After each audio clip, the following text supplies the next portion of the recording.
Hi honey, I think you're pretty, and I want to take you out. Well, how about you tell me your name first? Who are you? I'm Tom.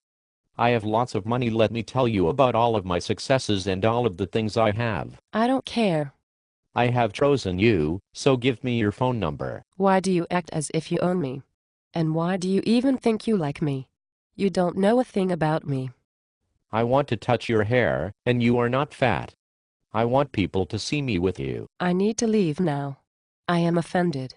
You have assumed I am also attracted to you. I am not. In fact, I am repulsed. Do you know who I am? Do you know what I have? I can make you like me. No. Really? You cannot. I am quite sure. You will love me. No.